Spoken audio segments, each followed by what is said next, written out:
Well, if you receive a new Robinhood debit card, well, let's get it activated then so you can start using it right away. Now, first, open the Robinhood app on your device. If you haven't installed it yet, well, download it from the App Store or Google Play Store. Sign in with your Robinhood account credentials. If you don't have an account, you will need to create one.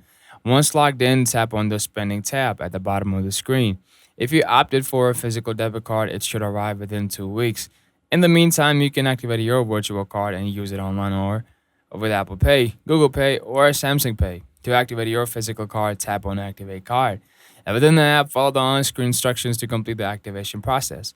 But once you have it activated, you're ready to use your Robinhood debit card for purchases and ATM withdrawals.